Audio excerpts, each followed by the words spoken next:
சத்தம்? தெரியல ஆண்டி, ஏதாச்சும் அவ சும்மா சீன் போட்டுட்டு இருப்பா.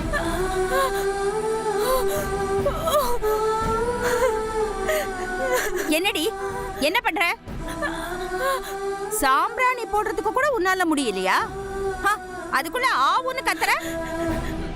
மேடம், சாம்பிராணி போடலாம் தான் அதை எடுத்து யாரோ அதை சூடு பண்ணி வச்சிருக்காங்க.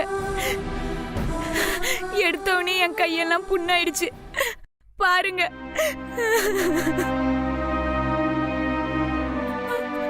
தூப கால் சூடாத்தான் இருக்கும், அதுல போய் கைய வச்சா வேகத்தான் செய்யும்.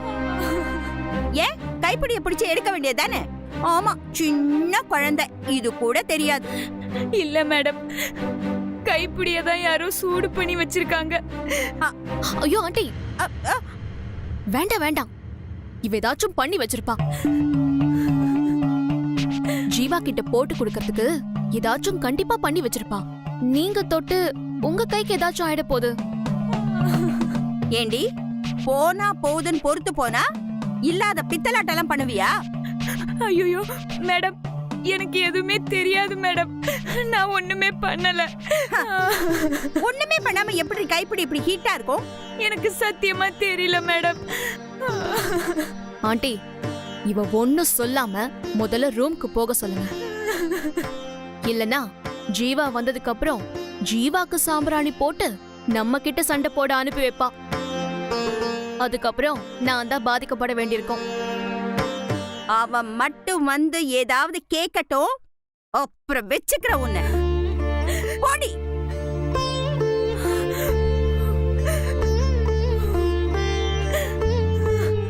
போன் சொல்றல, போடி.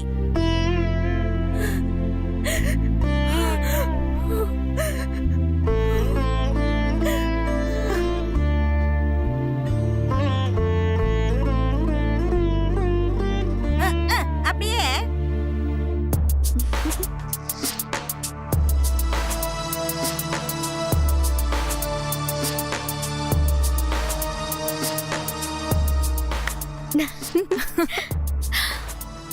போட்டிக்கு மருதாணி போடுறாளாம். மருதாணி, நான் எப்படி மருதாணி போடாமலே அவ கைய செவக்க வச்சேன்னு பாத்தியா? சூப்பர் தீபி.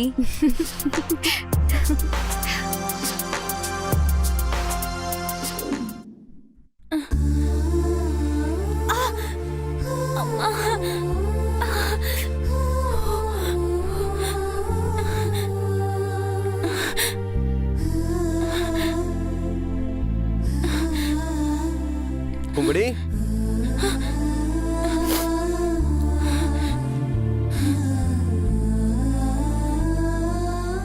என்ன பூங்குடி படிச்சிட்டு இருக்கியா? ஆமா சார். சூப்பர். இப்போ நான் ஒரு விஷயம் பண்ண போறேன். அதுக்கப்புறம் உன் கையால எதையுமே தொட முடியாது.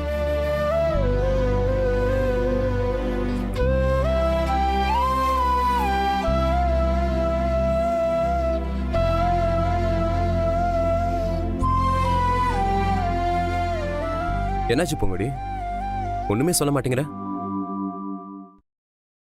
நான் வெளியே போகும்போது அப்பதான் பூத்த பூ மாதிரி ரொம்ப ஃப்ரெஷ்ஷா இருந்தது உன் முகம். இப்பயே வாடி போன மாதிரி இருக்கு. ஏதாவது பிரச்சனையா பூங்குடி? சொல்லு.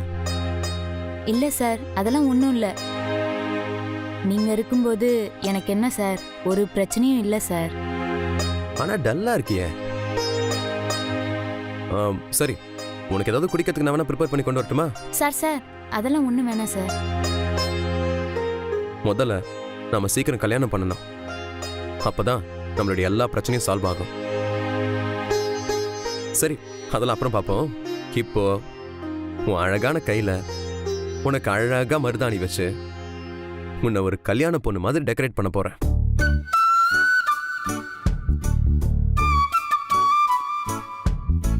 என்ன அமைதியா இருக்க?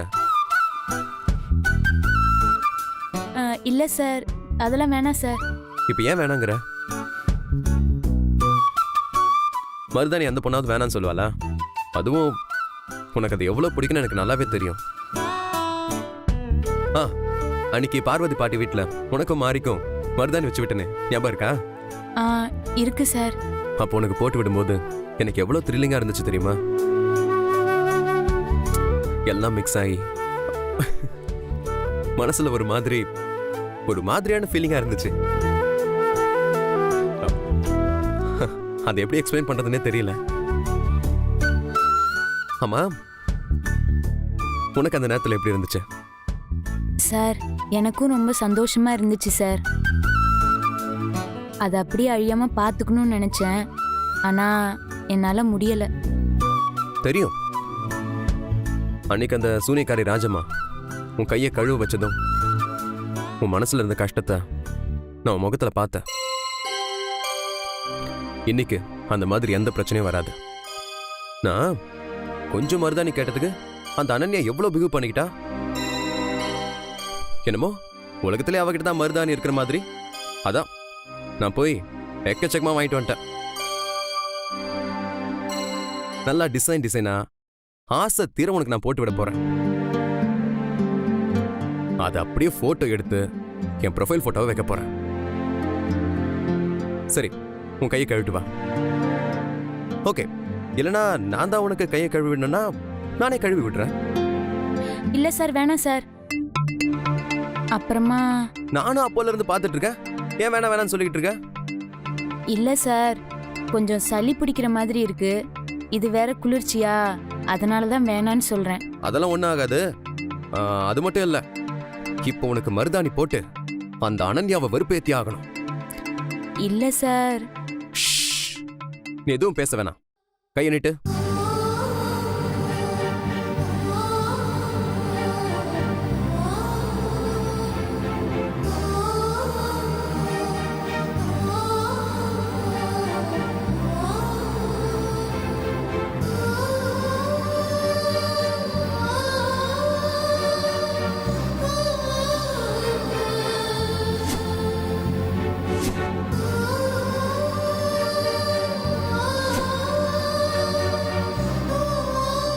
என்னாச்சு பொங்குடி?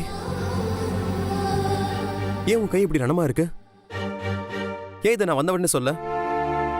யார் உன்னை என்ன பண்ணாங்க? சார் யாரும் எதுவும் பண்ணல சார். யாரும் எதுவும் பண்ணாம எப்படி உன் கை இப்படி ஆச்சு? எனக்கு தெரியும், அந்த தீபிகா தான் ஏதாவது பண்ணிருப்பா. அன்னைக்கு அவளை ஒரு அறையோட விட்டு தப்பா போச்சு. இப்ப போய் உண்டு இல்லைன்னு பண்ற பாரு. சார் சார் வேணாம் சார். அவெல்லாம் எதுவும் பண்ணல.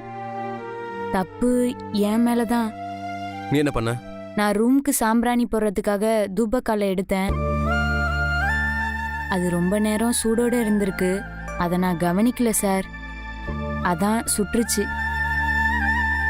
அப்படியே கீழே போட்டுட்டா செதறி வேற எங்கேயாச்சும் விழுந்துருமோன்னு கொஞ்ச நேரம் கையிலேயே வச்சிருக்க வேண்டியதா ஆயிடுச்சு.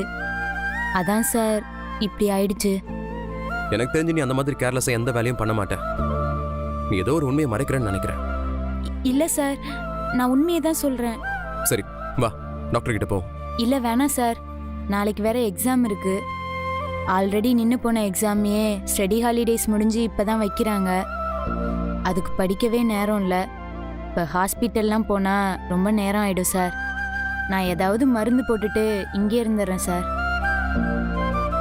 சரி, நீ ஒன்றும் கவலைப்படாத. நீ படிச்சு முடி. என்கிட்ட ஒரு ஆயின்மெண்ட் இருக்கு. அதை போட்டா லைட்டாக தான் எரியும். சரியா? நான் நைட்டு தூங்கும்போது போட்டு விடுறேன். உனக்கு காலையில் ரிலீஃபாக இருக்கும். நீ நல்லபடியாக எக்ஸாம் எழுதலாம். மருதாணி போடணும்னு ஆசைப்பட்டேன். கடைசியில் இப்படி ஆயிடுச்சு. சார் உங்க வார்த்தையே எவ்வளோ பெரிய காயத்தையும் ஆத்திடும்.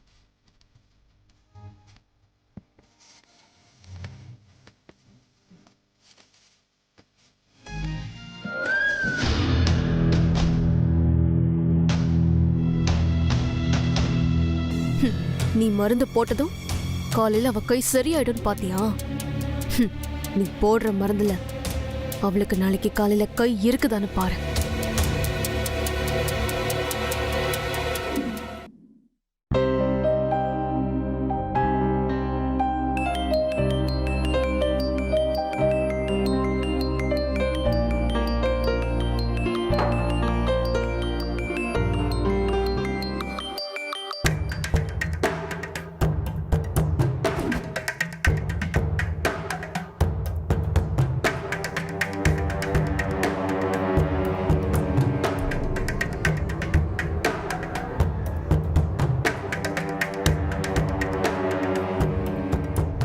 என்ன பாட்டில் இது?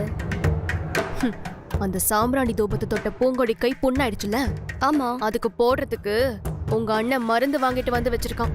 ஓ அப்படியா? சரி அதை விட, நாளைக்கு எக்ஸாம். கொஞ்சம் கூட பயமே இல்லாம இவ்ளோ ஜாலியா சுத்திட்டு இருக்க. நல்லா ப்ரிப்பேர் பண்ணிட்டியா? எக்ஸாம் தானே, அதெல்லாம் பாத்துக்கலாம். காலேஜே நம்புது, போ பாத்துக்கலாம்.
பூங்கொடி, என்ன சார் இந்த வரேன்னு சொல்லிட்டு போனீங்க, திரும்பி வரதுக்கு இவ்வளோ நேரமா? இல்ல உன் கையில தான் காயப்பட்டிருக்கல, நாளைக்கு வேற எக்ஸாம், அதான் போய் மெடிசன் வாங்கிட்டு வந்தேன்.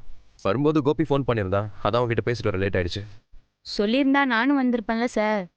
கோபியை பார்த்து எம்புட்டு நாளாச்சு. இதே தான் அவனு சொன்னான். சரி இப்படி இருந்தால் நாளைக்கு நம்ம காலேஜ் போவோம்ல, அங்கே பார்த்துக்கலான்னு சொல்லிட்டு அவனை நான் கூப்பிடல. சரி புக்கை மூடி வச்சுட்டு வா, மருந்து போட்டு விடுறேன். ஆ சரி சார்.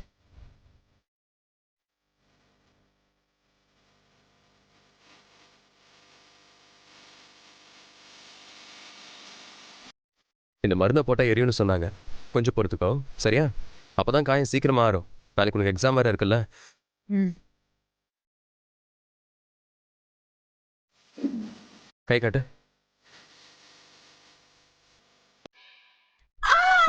ஏ பூங்குடி,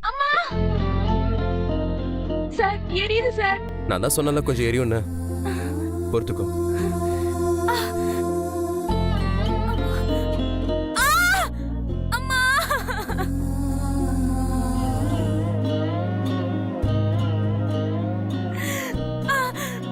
சார் எரியுது சார்.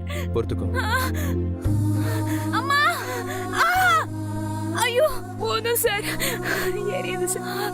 சார் போதும் சார். நான் தான் சொன்னல கொஞ்சம் எரியும்னு, போதும் சார், எரியுது சார். அப்பதான் காயம் சீக்கிரமா ஆறும்.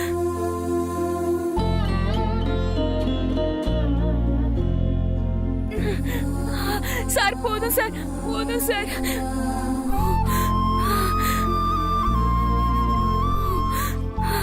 ஓகே, உன் ப்ராப்ளம் நாளைக்கு காலைல சால்வ் ஆகிடும். நீ தூங்கி கொஞ்சம் ரெஸ்ட் எடுத்துக்கோ, காலையில் எந்திரிச்சு படிச்சுக்கலாம். இல்ல சார், ஃபர்ஸ்ட் மார்க் எடுக்கணும்னு ஆசைப்பட்டா மட்டும் போதுமா? அதுக்கு தகுந்த மாதிரி நல்லா படிக்கணும்ல சார். சரி, உனக்கு சாட்டிஸ்ஃபேக்ஷன் வர வரைக்கும் படி. உங்களுக்கு தூக்கம் வந்தா நீங்க தூங்குங்க சார். இல்லை உனக்கு துணையா நான் இருக்கேன். வேணாம் சார், நீங்க சும்மா முழிச்சிட்டு இருந்தா அது எனக்கும் சங்கடமா இருக்கும். பேச்சு கொடுத்தா படிப்பு வேற கெட்டு போயிடும். அதுவும் சரிதான். சரி, நான் இதை எடுத்து வச்சுட்டு படுக்கிறேன். ம், நீயும் படிச்சு முடிச்சுட்டு தூங்கு.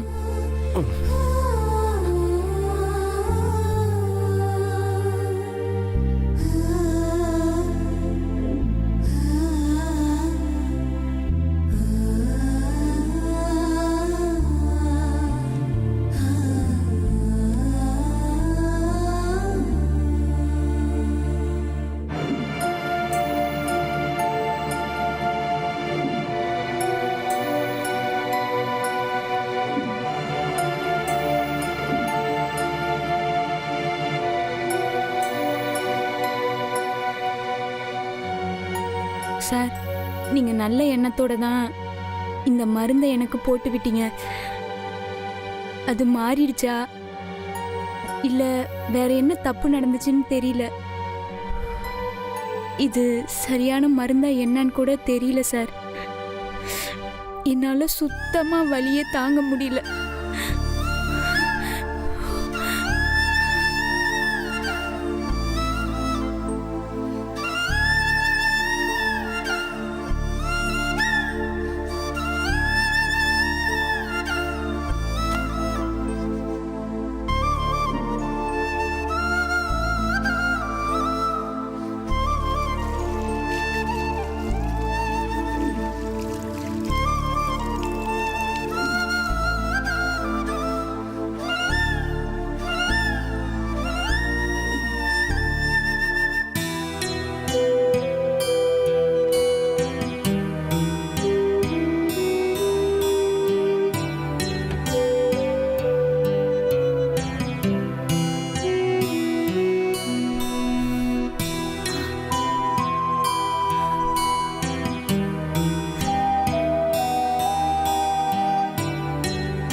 தாத்தா, நாளைக்கு எனக்கு எக்ஸாம். என் கை எப்படி இருக்குன்னு பாத்தியா தாத்தா? இருந்தாலும் இந்த கையோட நான் எப்படியாவது எக்ஸாம் எழுதியே ஆகணும். உன் ஆசையை நிறைவேற்றி தான் ஆகணும். அதுக்கு நீ தான் தாத்தா என்னை ஆசீர்வாதம் பண்ணணும். நீ இல்லாத குறைய என் பக்கத்துல ஜீவா சார் இருந்து தீர்த்து வைக்கிறாரு. அவர் எனக்கு மருந்து போடும்போது நீ எனக்கு எப்படி அக்கறையோட போட்டு விடுவியோ அதே மாதிரியே போட்டு விட்டாரு தாத்தா. இதை விட எனக்கு பெரிய சோதனை வந்தாலும் நான் அதை தாங்கிக்கிட்டு படிச்சு பெரிய வேலைக்கு போய் நீ வாங்கி கொடுத்த பேனாவுல நிச்சயம் பச்சை இங்க்ல கையெழுத்து போடுவேன்.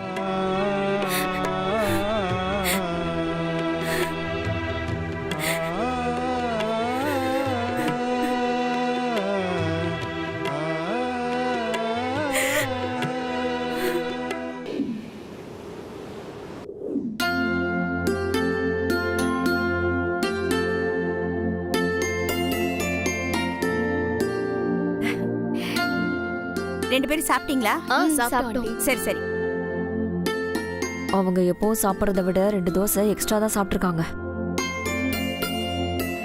சரி, ரெண்டு பேரும் நல்லபடியா எக்ஸாம் எழுதிட்டு வாங்க. All the best. ஓகே, தேங்க்ஸ்மா. போயிட்டு வாங்க. பாய். ஆமா, அரையும் குறையுமா படிச்ச நாமளே ரெடி ஆயிட்டோம். ராத்திரி ஃபுல்லா படிச்ச பொட்டிக்காட்டை இன்னும் காணும். அவ வரமாட்டா. வர்றதுக்கும் சான்ஸே இல்ல. அப்படியே வந்தாலும் அவளால எக்ஸாம்லாம் எழுதவே முடியாது. ஏய், என்ன சொல்ற? அப்படி ஒரு மேட்டர் பண்ணிருக்கேன். சரி, நான் அப்புறம் சொல்றேன். வா, நமக்கு லேட் ஆயிடுச்சு. போலாம்.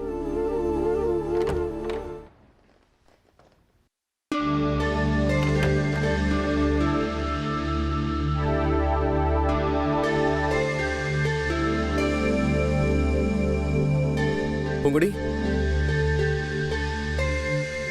பூங்குடி,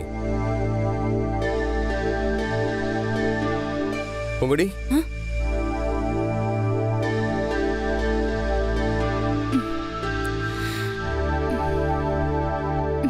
என்னாச்சு பூங்குடி? உடம்பு இவ்வளவு ஹீட்டா இருக்கு. நீ இவ்வளவு நேரம் தூங்கவே மாட்டியா? ஒன்றும் இல்லை சார், ராத்திரி ரொம்ப நேரம் கண்ணு முழிச்சு படிச்சேனா, அதான். ரொம்ப நேரம் கண்ணு முடிச்சு படிச்சா சரி, எக்ஸாம் எழுத போக வேணாமா? டைம் என்னாச்சுன்னு பாத்தியா? ஐயோ, லேட் ஆயிடுச்சா சார்? ஒரு 10 நிமிஷம் சார், ரெடி ஆயிட்டு வந்துடுறேன். சரி, பாத்து.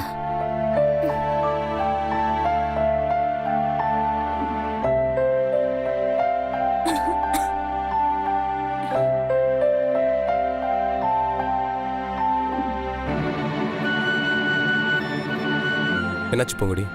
இன்னும் உன் கை சரியாகலையா? ஏன் இதை பத்தி என்கிட்ட நீ சொல்லவே இல்லை? ராத்திரி மருந்து போட்டதுனால உனக்கு சரியாயிடுச்சுன்னு நினைச்சுக்கிட்டு இருக்க. அதெல்லாம் ஒன்றும் இல்லை சார், சரியாயிடுச்சு. எங்க சரியாச்சு? உன் கையை காட்டு. காட்டுன்னு சொல்றல.